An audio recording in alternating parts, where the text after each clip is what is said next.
اس وقت مصر شہر کا ماحول بہت خراب تھا۔ عورتیں بے پردہ گھومتی تھیں اور مردوں سے گندے رشتے بنا کر رکھتی تھیں۔ وہ لوگ اللہ کو نہیں جانتے تھے بلکہ بتوں کی پوجا کیا کرتے تھے۔ حضرت یوسف علیہ السلام بادشاہ عزیز مصر کے محل میں شہزادوں جیسی زندگی گزارتے تھے۔ عزیز مصر نے اپنے خزانے حضرت یوسف علیہ السلام کے لیے کھول دیے تھے کہ وہ جو چاہے اور جیسا چاہے خرچ کر سکتے ہیں۔ حضرت یوسف علیہ السلام بہت نیک مزاج لڑکے تھے اور اپنی ماں زلیخا اور اپنے باپ عزیز مصر کی خوب خدمت کیا کرتے تھے۔ وقت گزرتا گیا اور حضرت یوسف 16 سال کے ہو گئے۔ بادشاہ کی بیوی زلیخا جو ابھی تک حضرت یوسف کو اپنے بیٹے کی طرح مانتی تھی، لیکن کچھ دنوں کے بعد حضرت یوسف کا حسن دیکھ کر زلیخا کے ارادے بھی بدلنے لگے۔ وہ حضرت یوسف کو گندے ارادوں سے چھوتی اور انہیں اپنی خوبصورتی دکھا کر اپنی طرف مائل کرتی، لیکن حضرت یوسف ایک نبی کے لڑکے تھے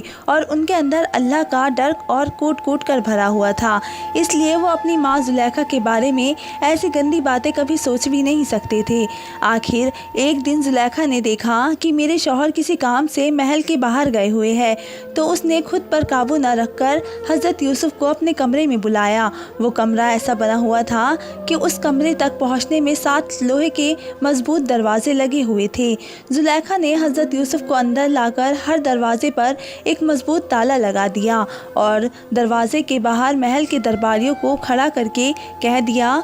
کہ جب تک میں اجازت نہ دوں اندر کسی کو بھی آنے مت دینا، اور پھر زلیخا حضرت یوسف کو لے کر اپنے بیڈ پر جا کر لیٹ گئی۔ حضرت یوسف کھڑے تھے اور زلیخا سامنے بستر پر لیٹی حضرت یوسف کو اپنے ساتھ گندا کام کرنے کے لیے بلا رہی تھی۔ زلیخا بھی بہت زیادہ خوبصورت تھی، کیونکہ بادشاہوں کی بیویاں عام طور سے خوبصورت ہی ہوا کرتی تھی۔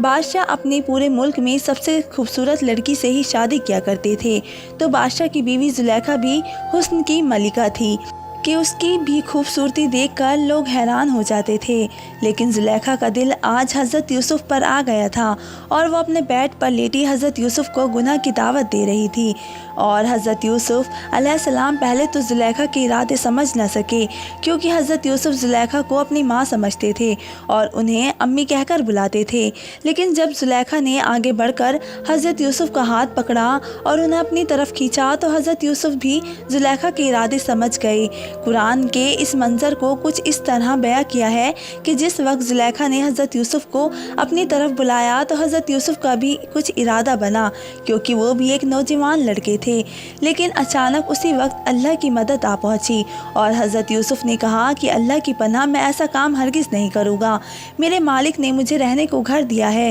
اور مجھ پر اتنا بڑا احسان کیا ہے کہ میں بھائیوں کے ظلم کا شکار ہو کر کنویں میں ڈالا گیا اور در بدر کی ٹھوکریں کھائی۔ آج میں اس محل میں شہزادوں والی زندگی گزارتا ہوں، اس لیے میں اپنی مالک کو کبھی دھوکہ نہیں دے سکتا۔ تفسیر ابن کثیر کی ایک روایت میں کے مطابق اس وقت حضرت یوسف کو سامنے دیوار پر اپنے والد حضرت یعقوب کا چہرہ دکھا، اور حضرت یعقوب نے اپنے بیٹے یوسف سے کہا کہ بیٹا دروازے کی طرف بھاگو، اللہ تیری مدد کرے گا۔ دروازے کا نام سن کر حضرت یوسف کو خیال آیا کہ زلیخا نے تو سارے دروازوں پر مضبوط تالے لگا رکھے ہیں، تو میرا پھر دروازے کی طرف بھاگنے سے کیا فائدہ؟ لیکن پھر اللہ کی طرف سے حضرت یوسف کے دل میں ایک بات ڈالی گئی کہ اے یوسف تم دروازے کی طرف بھاگو تو صحیح، پھر میری مدد دیکھنا۔ حضرت یوسف علیہ السلام نے دروازے کی طرف دوڑ لگا دی۔ زلیخا حضرت یوسف کو پکڑنے کے لیے پیچھے دوڑی۔ دروازے پر پہنچتے پہنچتے زلیخا نے پیچھے سے حضرت یوسف علیہ السلام کا کرتا پھاڑ کر گھسیٹا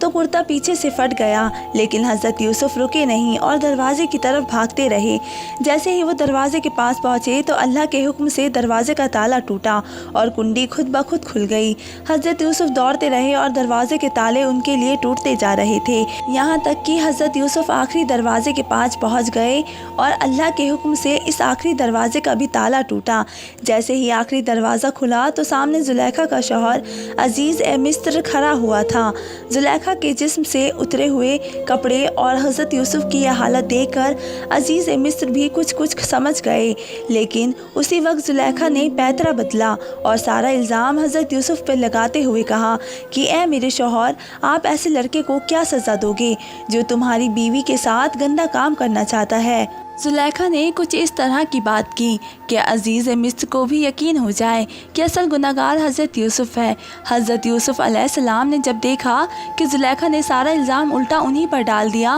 تو حضرت یوسف علیہ السلام بھی بول اٹھے اور کہنے لگے کہ اے بادشاہ سلامت، میری کوئی غلطی نہیں ہے، میں تو انہیں اپنی ماں کی طرح سمجھتا ہوں۔ انہوں نے خود ہی مجھے اپنے ساتھ برا کام کرنے کے لیے کمرے میں بلایا تھا، اور پھر جب میں نے انکار کیا اور دروازے کی طرف بھاگا تو آپ کے سامنے آ کر یہ سارا الزام میرے اوپر ڈال رہی ہے۔ اے بادشاہ، میں بے قصور ہوں۔ یہ سن کر بادشاہ بھی حیران رہ گیا، کیونکہ دونوں ایک دوسرے پر الزام لگا رہے تھے اور کوئی گواہی دینے والا نہ تھا۔ حضرت یوسف علیہ السلام بہت چھوٹے تھے، صرف 16 سال عمر تھی، اور یہ حالت دیکھ کر ان کی آنکھوں میں آنسو بھر آئے، کیونکہ حضرت یوسف علیہ السلام سمجھ گئے تھے کہ بادشاہ تو اپنی بیوی کی ہی بات مانیں گے، میں تو محل کا نوکر ہوں، بادشاہ میری بات کیسے مانیں گے۔ حضرت یوسف کی آنکھوں میں آنسو تھے اور دل ہی دل میں اللہ سے فریاد کر رہے تھے کہ اللہ مجھے اس گندے الزام سے بچا لیجئے۔ بادشاہ نے دل ہی دل میں سوچا کہ اپنی بیوی کی بات ماننے میں ہی فائدہ ہے،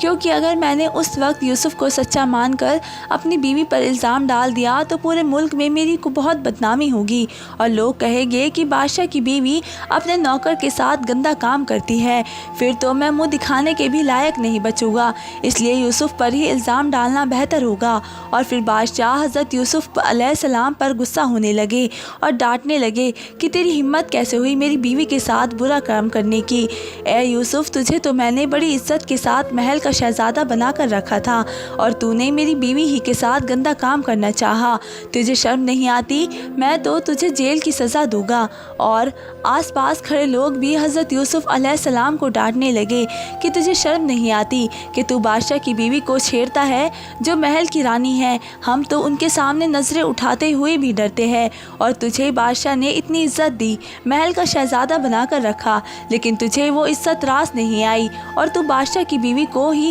چھیڑنے لگا ہے۔ حضرت یوسف علیہ السلام جو بیچارے اس وقت ایک چھوٹے لڑکے تھے، وہ اتنے لوگوں کی ڈانٹ برداشت نہ کر پائے اور آنکھوں سے آنسو بہنے لگے۔ حضرت یوسف علیہ السلام بھی بیچارے اس وقت کیا بولتے، کیونکہ ان کو پتہ تھا کہ اس وقت میں چاہے کتنی صفائیاں دے دوں پھر بھی لوگ میری بات نہیں مانیں گے، بلکہ مجھے ہی گنہگار سمجھیں گے۔ اس لیے آنکھوں کے آنسو کے ساتھ حضرت یوسف علیہ السلام کے دل ہی دل میں اللہ سے دعا کرنے لگے کہ اے میرے پروردگار، جیسے آپ نے کمرے کے دروازے میں میری حفاظت فرمائی تھی اور دروازے کے تالے میرے لیے توڑ دیے تھے، تو اب تیرا یوسف تیری بارگاہ میں فریاد کر رہا ہے کہ اے اللہ میری مدد فرما، یہاں کوئی میری سننے والا نہیں ہے۔ حضرت یوسف علیہ السلام کی درد بھری فریاد نے آسمانوں میں تہلکہ مچا دیا، اور اسی وقت اللہ کی مدد آ پہنچی۔ اس وقت بادشاہ کے بغل میں ایک عورت کھڑی تھی، اس کے گود میں ایک دودھ پیتا بچہ تھا، اس کی پیدائش کو بھی ابھی صرف 16 دن ہی گزرے تھے۔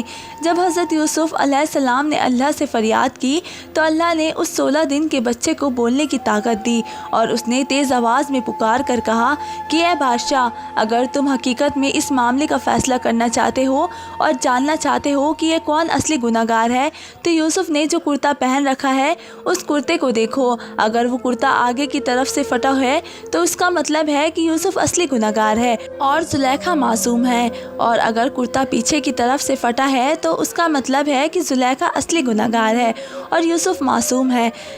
کیونکہ کرتا پیچھے کی طرف سے پھٹنے کا مطلب ہے کہ یوسف نے بھاگنے کی کوشش کی ہوگی اور زلیخا نے انہیں پیچھے سے پکڑ کر اپنی طرف گھسیٹا ہوگا۔ بچے کی یہ آواز سن کر سبھی حیران رہ گئے اور سمجھ گئے کہ اللہ کا فیصلہ ہے، تبھی تو یہ 16 دن کا بچہ بول کر گواہی دے رہا ہے۔ اس لیے فوراً سب نے حضرت یوسف کے کرتے کو دیکھا تو حضرت یوسف نے جو کرتا پہن رکھا تھا وہ پیچھے کی طرف سے پھٹا ہوا تھا۔ یہ دیکھ کر بادشاہ بھی سمجھ گیا کہ یوسف بے قصور ہے اور میری بیوی زلیخا ہی نے یوسف کو پھنسانے کی کوشش کی ہے، یہ سب اسی کی چال ہے۔ بادشاہ نے اپنی بیوی زلیخا کو ڈانٹا اور کہا کہ اے زلیخا، اب تم نے اس بچے کی گواہی سن لی ہے نا، اس لیے اب تمہیں بھی اس بات کا یقین ہو گیا ہوگا۔ زلیخا بالکل خاموش کھڑی تھی۔ بادشاہ نے اپنی بیوی کو ڈانٹتے ہوئے کہا کہ اے زلیخا، تجھے اسی وقت معافی مانگنی ہوگی، اور پھر حضرت یوسف علیہ السلام سے کہا کہ بیٹا، میری عزت تمہارے ہاتھ میں ہے،